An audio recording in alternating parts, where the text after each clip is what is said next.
একটাকে ছাড়া একটা চলবে না। আমি সবসময় বলেছি মিডিয়া এবং রাজনীতি হ্যান্ডস অ্যান্ড গ্লোভস। একটা মানুষ গ্লাভ যখন হাতে পড়ে না, ওই যে সম্পর্ক, ঘনিষ্ঠ সম্পর্ক, ক্লোজ সম্পর্ক, সেরকম একটা সম্পর্ক।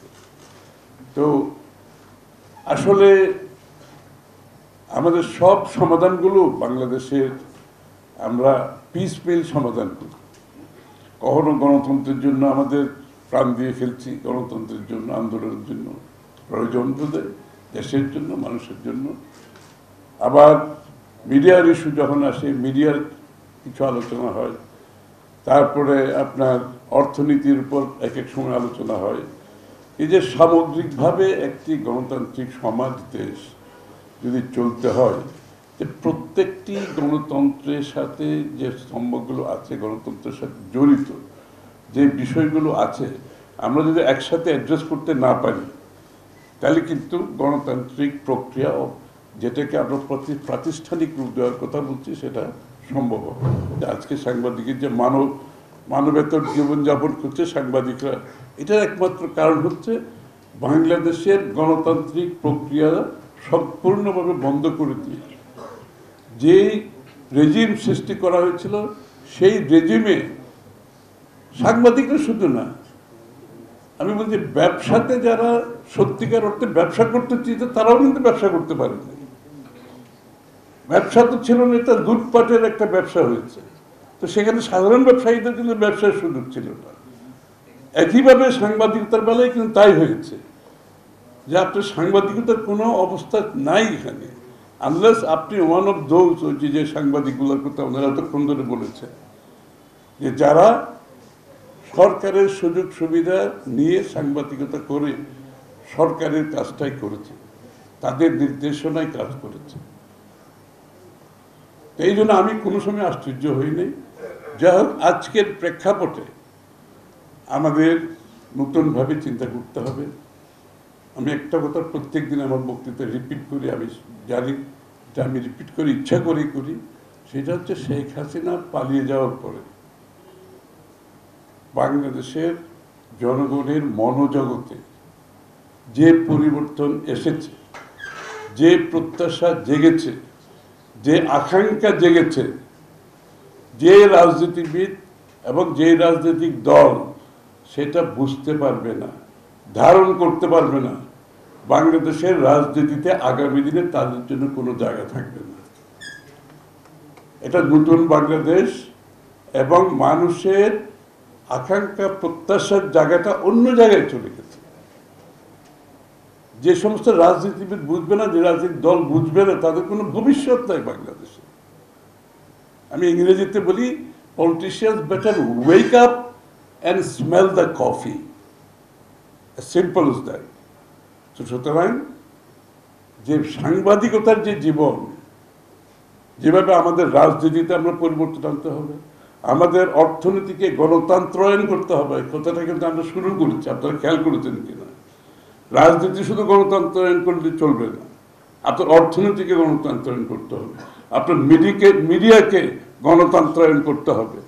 গণতন্ত্র খালি ভোট দিয়ে সরকার গঠন করলে হবে না, প্রত্যেকটি জায়গায় গণতন্ত্রের প্রতিফলন যদি ঘটাতে না পারেন, তাহলে গণতন্ত্র কাজ করবে না। আপনি যদি অর্থনীতিতে গণতন্ত্রায়ন করতে না পারেন, দেশের সাধারণ মানুষ যদি অর্থনীতিতে অংশগ্রহণ করতে না পারে, আপনার রাজনীতি সফল হবে না, আপনার গণতন্ত্র সফল হবে না।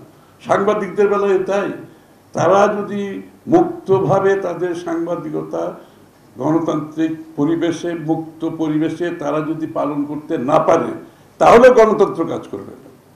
সংবাদপত্রের, সংবাদ মিডিয়াতে আপনার ম্যানেজমেন্ট এবং জার্নালিস্ট, ম্যানেজমেন্ট এবং সাংবাদিকদের মধ্যে লাইন ড্র করতে হবে। রাষ্ট্রের তিনটা অঙ্গ যেভাবে লাইন ড্র করা আছে, আপনার বিচার বিভাগ, নির্বাহী বিভাগ, আইন বিভাগ অর্থাৎ পার্লামেন্ট, এখানে কিন্তু কনস্টিটিউশনাল লাইন ড্র করা আছে। শেখ হাসিনা লাইনগুলো তুলে ফেলার কারণে তো দেশ ধ্বংস হয়ে গেছে। ওই লাইনগুলো যদি থাকতো, তাহলে দেশের এই অবস্থা তো হয় না। আপনার সাংবাদিকদের বেলায়, আমি সাংবাদিকতার বেলায় যেটা বলবো, আপনাদের ম্যানেজমেন্ট এবং সাংবাদিকের মধ্যে লাইন ড্র করতে হবে। ম্যানেজমেন্টের কাজ করবে, মালিকানা যাই হোক তাদের, এবং এই লাইন কোনোদিনও ম্যানেজমেন্ট ক্রস করে সাংবাদিকের সাইডে যদি চলে আসে তাহলে সাংবাদিকতা হবে। এই জিনিসটা আমরা পরিষ্কার করতে হবে যে বিটুইন ম্যানেজমেন্ট এবং সাংবাদিকদের মধ্যে লাইন ক্লিয়ার, একটা লাইন যেটা ওয়াল ক্রস করা যাবে না। এই জিনিসটা আমাদেরকে স্টাবলিশ করতে হবে। এই যে আপনারা বলছেন আগামী দিনে কমিশন গঠন করা হবে, এই কথাগুলো আপনাদেরকে পরিষ্কারভাবে বলতে হবে, কিন্তু যে কমিশন যেটা বিএনপি গঠন করতে যাচ্ছে সাংবাদিকতাকে মুক্ত করার জন্য, আপনাদেরকে এই কথাগুলো পরিষ্কারভাবে বলতে হবে। এবং সাংবাদিকদের যে আপনাদের, আমি মনে করি সাথে সাথে সাংবাদিকদেরকেও দায়িত্ব নিয়ে যখন লাইনটা ড্র করা হবে, তারা কিন্তু তখন সাংবাদিকদের ইন্টিগ্রিটি নিয়ে প্রশ্ন যাতে না হয়, সাংবাদিকদের সততা, স্বচ্ছতা, যোগ্যতা, নিরপেক্ষতা নিয়ে যাতে প্রশ্নবিদ্ধ না হয়। তাহলে এটা যদি আবার হয় তাহলে কিন্তু আবার আমরা আগের জায়গায় চলে যাব।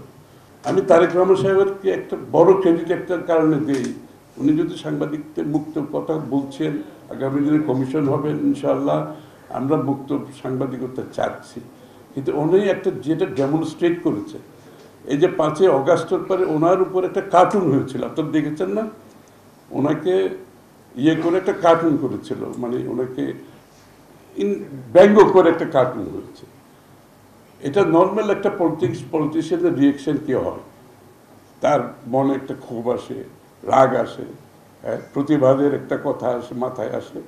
তারেক রহমান সাহেব কি করেছেন, উনি একটা পোস্ট দিয়েছেন যে এই জন্য তো আমরা এতদিন যুদ্ধ করেছি এই ফ্যাসিস্টের বিরুদ্ধে, এটা করতে পারার জন্য, এটা করতে পারার জন্য। This is a big message, এটা অনেক বড় একটা মেসেজ। কিন্তু একটা ছোট কথা, কিন্তু যে ওরা যে আমার ইয়েটা করেছে, আমার কি বলে কার্টুনটা ব্যঙ্গ করেছে, আমাকে ব্যঙ্গতে কার্টুনটা ছাপিয়েছে, এটার জন্য তো আমরা এতদিন যুদ্ধ করেছি, এটা যাতে করতে পারে সাংবাদিকরা, মুক্তভাবে করতে পারে। তো এটা বড় স্ট্রং একটা মেসেজ।